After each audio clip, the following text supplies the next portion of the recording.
আপনি মাঝে মাঝে কল বিকট ফাঁস হয়, আপনি কথা বলেন কিভাবে? বলেন আমি দেশের কাছে আছি, চট করে ঢুকবো। যাওয়ার আগে বলে যাননি, ঢোকার সময় বলা লাগবে কেন? আপনি আসেন, আপনি আসেন। এই দেশ আপনার বাবার, এই দেশ আপনার স্বামীর, আপনি আসেন। যেই দিকটা মন চায় ঢোকেন তো, আপনি আসেন। আমরা জানি মেয়ে মানুষ কতদিন বাহিরে থাকবে, আপনি আসেন। ববু আইবা, তুমি আইবা গো, সেই দিন আইসা ববু ক্ষমতা পাইবা না। ও ববু আইবা, তুমি আইবা গো, সেই দিন আইসা ববু ক্ষমতা পাইবা না। খোঁজ নাই বহু কাদের কাকার, অবস্থা খারাপ করবে যে বাবার, হাউন আঙ্কেল এখন সামনে আসে না। নেতা কর্মী সব জেলের ভিতর, আমি আসি ডরের ওপর, কখন জানি আসে গ্রেপ্তারি পরোয়ানা। বুবু আইবা, তুমি আইবা গো, সেই দিন আসা বুবু চিয়ার পাইবা না। তার চেয়ার থেকে নামা সহজ, কিন্তু ওই চেয়ারে ওঠা কঠিন। কথা বলে ঠিক কিনা? ভয় পাচ্ছে নাকি? হ্যাঁ, ভয় আছে। আমরা শোনেন, আগামীতে আর যাই হোক, কোন নারীকে দেশের প্রধানমন্ত্রী বানাবো। আগামীতে সিদ্ধান্ত নেন, যেই দলেরই হোক, পুরুষ নেতা। আগামীতে এই দেশের পুরুষ প্রধানমন্ত্রী কারা কারা চান? হাত তুলে দেখা। লিল্লাহে তাকবীর। নারীদের দেখার দিন শেষ, আগামীতে পুরুষের বাংলাদেশ।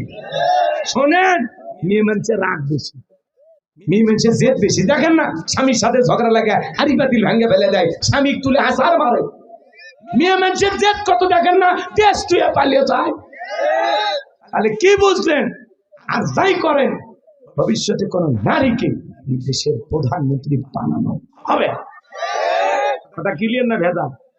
যেই দলেরই হোক বাবা, একটা পুরুষ দরকার। মানে পুরুষ কেমনে বুঝাবো? রাগ করেন নাকি? মন খারাপ করবেন না আমার ভাইয়েরা, চলেন না সামনের দিকে যাই। গভীর মনোযোগ দিয়ে শুনবা যুবক যারা আছো, নিরাশ হয়ে না। তোমাদের টেনশন আমার মাথায় কিন্তু সব সময় থাকে। তোমাদের জন্য স্পেশাল আলোচনা বরাদ্দ আছে, একটু অপেক্ষা করে সামনে যাই। মা বোন যারা পর্দার আড়ালে কথা শুনতেছেন, মহিলাদের ব্যবস্থা আছে, মা বোনদের জন্য আলোচনা করার দরকার আছে না নাই?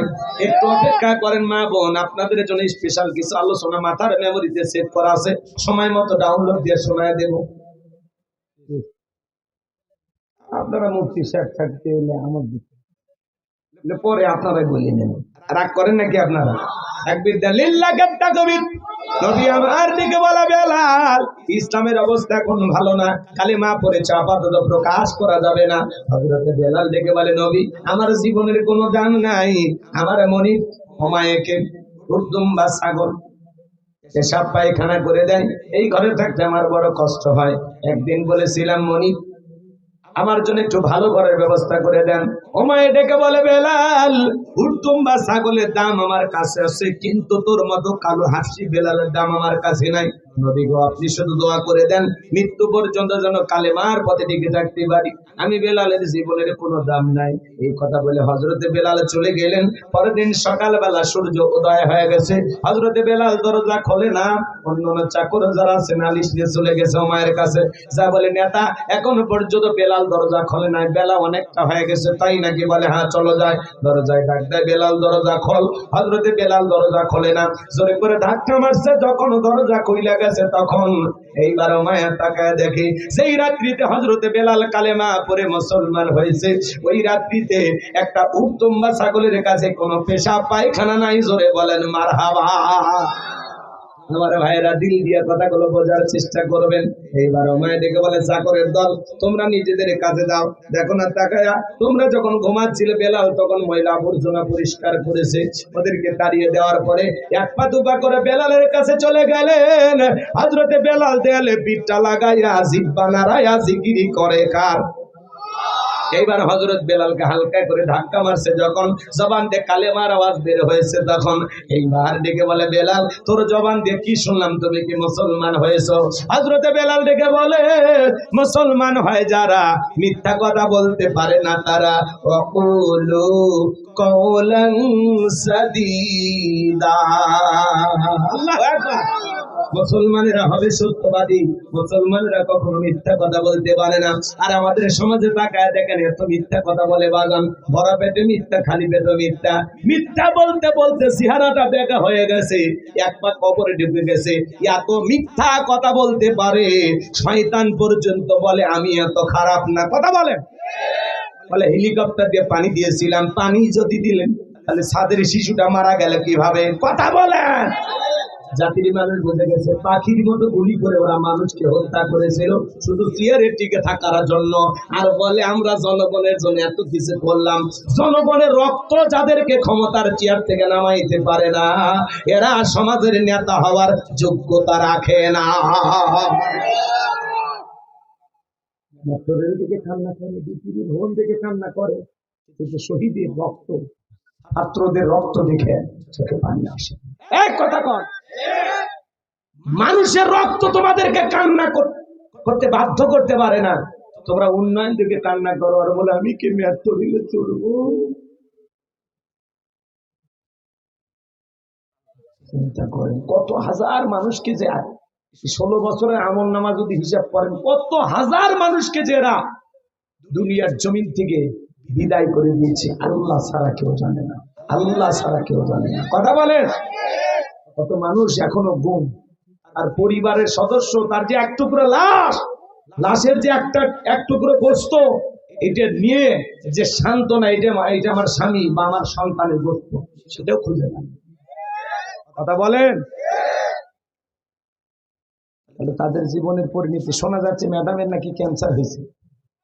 আল্লাহ ভালো জানে, ক্যান্সার হয়েছে সাবেক প্রধানমন্ত্রী শেখ হাসিনা। আলহামদুলিল্লাহ কইতেছেন না? তার মানে কি বোঝা যায় মানুষের ক্ষোভটা কোন জায়গায়? সাবেক প্রধানমন্ত্রী ক্যান্সার হয়েছে, মানুষ কয় আলহামদুলিল্লাহ। কেউ কেউ ফোন দিয়ে কয় হুজুর সত্যি হয়েছে নাকি? চিন্তা করেন, তার মানে ক্যান্সার হইলে জনগণ খুশি। তাহলে কি নেতৃত্ব দিলেন? আপনার ক্যান্সারের কথা শুনে মানুষ আনন্দিত হচ্ছে, আলহামদুলিল্লাহ বলতেছে। কি নেতৃত্ব দিলেন? কই আপনার জন্য তো কেউ দোয়া করতেছে না। ওনার ক্যান্সার হয়েছে, দোয়া তো করা দরকার, আল্লাহ যেন ওনাকে ক্যান্সার থেকে মুক্তি দান করে। দোয়া করবেন না তো? কই দোয়া তো করতেছেন না আপনারা। হ্যাঁ, দোয়া করবেন না? তার মানে কি দোয়া করবেন না? তো সবাই বলতেছেন দোয়া করবেন না, কি বদ দোয়া করবেন? কিচ্ছু করার দরকার। ওনার ফলাফল আল্লাহ, ওনার যেরকম কর্ম সে অনুযায়ী আল্লাহ যেন তাকে ফল দেয়। কথা বলে ঠিক কিনা? নিজের কৃত কর্মের ফল নিজেকে তো ভোগ করা লাগবে। কুল্লু নাফসিন বিমা কাসাবাত রহিনা, প্রত্যেকটা ব্যক্তি তার নিজ কৃত কর্মের কাছে আবদ্ধ। ওনার জীবনের কৃত কর্মের হিসাব ওনাকেই দিতেই হবে, দিতেই হবে। কথা বলে ঠিক কিনা? আজকে ক্যান্সার হয়েছে ওনার, ওই সারা দেশে দোয়া হবে ম্যাডামের জন্য। মসজিদে মসজিদে ক্ষমতা থাকলে তো দোয়া হইতো, বাধ্য হয়ে শ্মশান ঘাটে দোয়া করেন। যাই হোক বাজান গো আমার, সাবেক প্রধানমন্ত্রী শেখ হাসিনার ক্যান্সারের কথা শুনে আপনারা আনন্দিত হয়ে যাচ্ছেন, অনেকে আলহামদুলিল্লাহ লেখে পোস্ট করতেছেন বাজান। তার মানে নেতা যদি ভালো হয় জনগণ দোয়া করবে, আর নেতা যদি মনের মতো না হয় জনগণের দোয়া পাবে না। এই জন্য বাজান কথায় আছে, এমন জীবন করিও গঠন, মরিলে হাসিবে তুমি কাঁদিবে ভবন। এমন নেতৃত্ব দেওয়া দরকার যাতে মরণের পরেও হাজার হাজার মানুষ নেতাকে স্মরণ করে। আমার কথা মনোযোগ দিয়ে শোনেন বাজান, চলেন সামনের দিকে যাই, গেলে মজা পাবেন। হযরতে বেলাল ডেকে বলে, মুসলমান হয় যারা মিথ্যা কথা বলতে পারে না তারা। উমাইয়া ডেকে বলে, বেলাল উর্দুম্বা ছাগলের মালিক বানায় দেব, থাকার জন্য ভালো ঘরের ব্যবস্থা করে দেব। হযরতে বেলাল ডেকে বলে, উমাইয়া দুনিয়ার কোন পার্থিব সম্পদের বিনিময়ে বেলাল তার ঈমান বিক্রি করবে না। এই কথা বলার পরে উমাইয়া ডেকে বলে, বেলাল রে, আমার কথা না শুনলে বড় নেতা আবু জেলকে খবর দেব। হযরতে বেলাল ডেকে বলে, কোন বড় নেতা ছাত্র নেতা কোনো কাউকে গোনার টাইম নাই। আমি দুনিয়ার কোন আবু জেলকে ভয় করি না, আমি ভয় করি আমার আল্লাহকে। বলুন আল্লাহু আকবার। এইবার উমাইয়া দৌড়ে চলে গেল আবু জেলের বাড়িতে, যা বলে নেতা সংবাদ খুব খারাপ, আমার বাড়ির কৃতদাস বেলাল কালেমা পড়ে মুসলমান হয়েছে। তাই নাকি? বলে হ্যাঁ। ঠিক আছে, যাও আমি আসতেছি। আবু জেলের একটা বিশেষ বাহিনী ছিল, ক্যাডার মাস্তান ছিল, সাঙ্গ পাঙ্গ ছিল, যাদের কাজই গুলো মুসলমানদের উপর নির্যাতন জুলুমের স্টিম রোলার চালানো। আজও তাম পৃথিবীর জমিনের দিকে তাকায়া দেখবেন ওই জালেমদের বিশাল বাহিনী থাকে, যাদের কাজই গুলো টুপিওয়ালা দাড়িওয়ালা ইমানদার আলেমদের উপর নির্যাতন জুলুম চালানো। কথা বলেন ঠিক কিনা? আবু জেহেল কত বড় ভয়ঙ্কর ছিল জানেন? মুসলমানদের উপর নির্যাতন জুলুম চালাইতো। হযরত আম্মার রাদিয়াল্লাহু তাআলা আনহু ঈমান গ্রহণ করেছেন, মার ছেলে একসাথে ঈমান এনেছেন। রাস্তা দিয়ে হেঁটে যায়, হঠাৎ করে বদমাইশ আবু জেহেলের সাথে দেখা, দেখে বলে আম্মার, শুনলাম তুমি আর তোমার মা নাকি মুসলমান হয়েছো। হযরত আম্মার রাদিয়াল্লাহু তাআলা আনহু ডেকে বলেন, হ্যাঁ, আমরা নবীজির হাতে হাত রেখে কালেমা পড়ে মুসলমান হয়েছি। আবু জেহেল ডেকে বলে, আম্মার তুমি কি জানো এর পরিণতি কতটা ভয়ঙ্কর হতে পারে? আম্মার ডেকে বলে, আবু জেহেল ভয় দেখায় কোনো লাভ নাই। এইবারে পাষণ্ড আবু জেহেল মার ছেলে দুইজনকে দুইটা খুঁটির সাথে বাঁধলেন, আর ডেকে বলে, আম্মার এখন যদি একটা খেলা দেখাই কি হবে বল? হযরত আম্মার বলে, কি খেলা দেখাইবা? বলে, তোর চোখের সামনে যদি তোর মাকে আমরা উলঙ্গ করি কেমন হবে বল? হযরত আম্মার রাদিয়াল্লাহু তাআলা মাথাটা নিচু করলেন।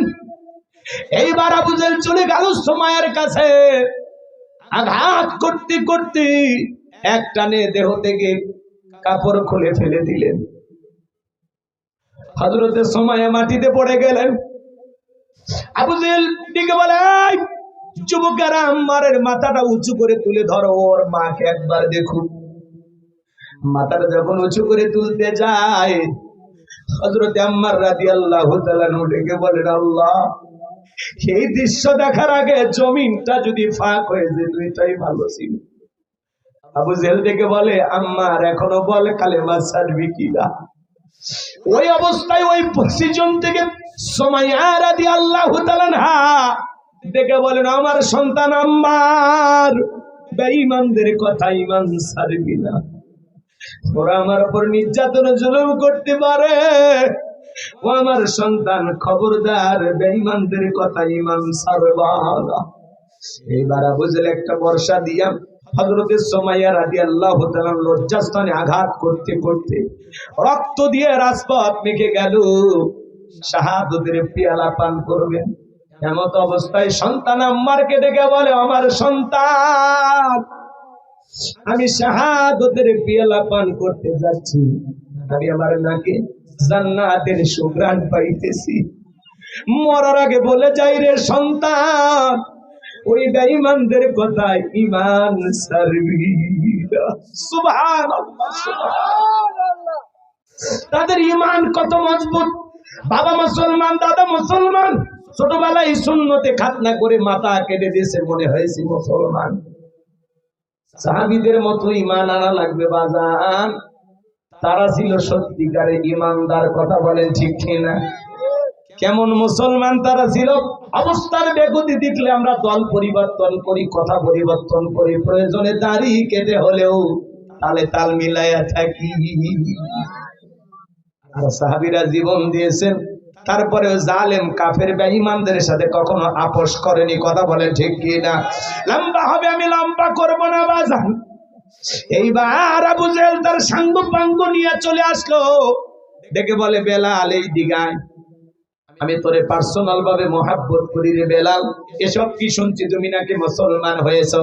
হযরত বেলাল দেখে বলে, হ্যাঁ, গতকাল রাত্রিতে নবীজির হাতে হাত রেখে আমি কালেমা পড়ে মুসলমান হয়েছি। এই কথা শোনার পরে আবু জেহেল ডেকে বলে, বেলাল, উটতুম্বা ছাগলের মালিক বানায় দেব, থাকার জন্য ভালো ঘরের ব্যবস্থা করে দেব, ব্যবসা বাণিজ্য যদি করতে চাও দিরহাম টাকা পয়সা যা লাগে দেব। বেলাল, তুমি চাইতে দেরি, তোমার চাহিদা পূরণ করতে আমরা দেরি করব না। হযরতে বেলাল ডেকে বলে, আবু জেহেল রে, দুনিয়ার সব সম্পদ যদি আমি বেলালকে দিতে চাও, দুনিয়ার সব সম্পদ ছাড়তে রাজি, বিশ্ব নবীর কালেমা ছাড়তে রাজি নাই। বলুন সুবহানাল্লাহ। এইবার আবু জেহেল ডেকে বলে, বেলাল এত বড় লোভনীয় প্রস্তাব দিলাম, রাজি হইলা না। বেলালের মতো যারা খাঁটি ইমানদার, এদেরকে টাকা পয়সা দিয়ে কেনা যায় না। কিন্তু মুনাফিক মার্কা মুসলমান যারা টাকার কাছে বিক্রি হয়, তারা টাকা যেই দিকে ওদের ফতুয়া সেই দিকে, টাকার জোরে ওদের ফতুয়া ঘরে। বৈধকে অবৈধ বলে চালিয়ে দেয়, অবৈধকে বৈধ বলে চালিয়ে দেয়। টাকা পাইলে বাতিলের পা চাটা গোলাম হয়। এই কথা বলেন, টাকার জোরে ওদের ফতুয়া ঘরে। আপনাদের এলাকার কথা বলতেছি না, এটা ভারতের ওয়াজ। এই এলাকার মানুষ ভালো। আমার ভাইরা চলেন সামনের দিকে যাই। আমি গুনাহগার যে কথা বলতে চাচ্ছিলাম বাজান, হযরত বেলালকে আবু জেহেল ডেকে বলে, বেলাল সোজা আঙ্গুলে ঘিউ না উঠলে আঙ্গুলি তো বাঁকা করা লাগবে। এই কথা বলে যুবকদের লেগে দিল, চাবুক দিয়ে পিটাও। হযরত বেলালকে চাবুক দিয়ে পিটাইতে পিটাইতে কালো চামড়া গুলো ফেটে রক্ত ঝরতে লাগলো। এরা যত জোরে চাবুক মারে, বেলাল তত জোরে আল্লাহর কালেমার জিকির করে। আবু জেহেল ডেকে বলে, বেলাল চাবুক দিয়ে পিটাইতে পিটাইতে কালো চামড়া গুলো ফেটে রক্ত ঝরতেছে, তারপরেও কি নবী মুহাম্মাদের কালেমা ছাড়বি না? হযরত বেলাল ডেকে বলে, আবু জেহেল রে, মারতে মারতে যদি মেরেও ফেলে দাও, জীবনটা দিতে রাজি, নবীজির কালেমা ছাড়তে রাজি নাই। বলেন আল্লাহু আকবার। এইবার আবু জেহেল বলল, বেলালের পা রশি দিয়ে বাঁধো, উটের পায়ের সঙ্গে বাঁধো। হযরত বেলালের পায়ের রশি লাগাইয়া উটের পায়ের সাথে বেঁধে আরবের উত্তপ্ত গরম বালি, বাজান এত গরম চাল দিলে বড়ি হয়ে যায়, সেই উত্তপ্ত গরম বালিতে ছেঁচড়াইয়া ছেঁচড়াইয়া নিয়ে ঘোরা হলো। বাবলা গাছের কাটা গলো জিব্বার ভিতরে পেরেকের মতো মারা গলো। বিকেল বেলা নিয়ে এসে বলে, বেলাল চাবুক দিয়ে পিটাইলাম, পায়ের রশি লাগাইয়া নিয়ে ঘুরলাম, এত নির্যাতন জুলুম করা হলো রে বেলাল, তারপরে কি নবী মুহাম্মাদের দল ত্যাগ করবি না? হযরত বেলাল দেখে বলে, আবু জেহেল রে, মারতে মারতে যদি মেরেও ফেলে দাও, বেলালের নিঃশ্বাস থাকবে যতদিন, বেলাল ইসলামের পথে টিকে থাকবে ততদিন। বলুন আল্লাহু আকবার। এইবার আবু জেহেল দেখে বলে, বেলাল এইভাবে হবে না, এ যুবকেরা দল সবাই মিলে যাও, বড় একটা পাথর নিয়ে এসে বেলালের বুকের উপরে চাপায়া দাও। বিশাল বড় একটা পাথর নিয়ে আসা হযরত বেলালের বুকের উপরে চাপায়া দেওয়া হলো। কাফেরা মনে করলো পাথরের চাপার আঘাতে বেলাল মারা যাবে, এই কথা ভেবে কাফেরা চলে গেল। হাত পা বেদা, পা বেদা, রক্তাক্ত জিহ্বা নিয়া চোখের পানি সেরায়া, চোখের পানি ছেড়ে দিয়া কান্না করে, তবুও জবান দিয়ে জিকিরি বন্ধ নাই। জিকিরি করে কার? আপনাকে আমাকে জিকিরি করার জন্য কেউ মারে না, পেটে না, ধমক দেয় না, তারপরে আমরা কপাল ভরে আল্লাহর জিকিরি করি না। হাদিস শরীফের ভিতরে আসছে বাজান, যার জিহ্বাটা আল্লাহর জিকিরে তরুতাজা থাকে, আল্লাহর জিকিরে ভিজা থাকে, ওই জিহ্বাওয়ালা মানুষ কোনোদিন জাহান্নামের আগুনে জ্বলবে না। চিৎকার মেরে বলুন সুবহানাল্লাহ। আযকুরুনি আযকুরুকুম ওয়াশকুরুলি ওয়ালা তাকফুরুন। তোমরা আমারে স্মরণ করো, আমি আল্লাহ তোমাদেরকে স্মরণ করব। কৃতজ্ঞতা প্রকাশ করো, অকৃতজ্ঞ হয়ো না। এ বাজান, হাঁটতে হাঁটতে আল্লাহর জিকিরি করা যায়, মাঠে কাজ করতে করতে জিকিরি করা যায়, নৌকা বাইতে বাইতে আল্লাহর জিকির করা যায়, ব্যবসা বাণিজ্য করতে করতে আল্লাহর জিকির করা যায়, রিক্সা ভ্যান চালাইতে চালাইতে জিকির করা যায়। সব সময় জবানে জিকির চালু রাখবো কার? সুবহানাল্লাহ, আলহামদুলিল্লাহ, আল্লাহু আকবার, লা ইলাহা ইল্লাল্লাহ, সুবহানাল্লাহি বিহামদিহি, সুবহানাল্লাহিল আযীম। পারবো তো ইনশাআল্লাহ। জবানে হালকা, মিজানের পাল্লায় নেকির ওজন অনেক বেশি বাজান। চলুন আমি সামনের দিকে নিয়ে যাই। যে কথা বলতে চাচ্ছিলাম, হযরতে বেলাল জিহ্বা নাড়ায়া তবু আল্লাহর জিকির করে, চোখের কোনা দিয়ে পানি পড়ে, আর দিকে বলেন আল্লাহ। বুকের উপরে বিশাল বড় পাথর থাকার কারণে তোমার মতো মালিকের জিকির করতে বড় কষ্ট হয়। তুমি তো সেই আল্লাহ, ইব্রাহিমের জন্য যদি নমরুদের আগুনকে ফুলের বাগান বানায় দিতে পারো, আল্লাহ তুমি কি পারো না আমি বেলালের বুকের পাথরটাকে তুলার মতো নরম বানায় দিতে? হযরতে বেলাল দোয়া করতে দেরি, আসমানের মালিক আল্লাহ দোয়া কবুল করতে দেরি করে নাই। বেলালের বুকের পাথরটাকে আমার আল্লাহ তুলার মতো নরম বানিয়ে দিয়েছেন। বলুন সুবহানাল্লাহ। আশিক রাসূল বেলাল নবীর পাগল বেলাল নবীকে কতটা মোহাব্বত করতেন, ভালোবাসতেন আপনারা জানেন। বিশ্ব নবী যখন মক্কা নগরীতে পথ চলত, বেলাল একবার ডানে যায় আর একবার বামে যায়। নবী আমার ডেকে বলে, বেলাল বুঝলে একবার ডানে যাও আর একবার বামে যাও, ব্যাপারটা কি? হযরত বেলাল ডেকে বলে, নবী আপনি কালেমার দাওয়াত দেন, ইসলামের প্রচার প্রসার করেন, ওই কাফেরাউল আপনার শত্রু, ওরা যদি আপনাকে ডান দিকে তীর নিক্ষেপ করে গো নবী, ওই তীরটা যেন সর্বপ্রথম আমি বেলালের বুকের ভিতরে ঢুকি, আবার বাম থেকে যদি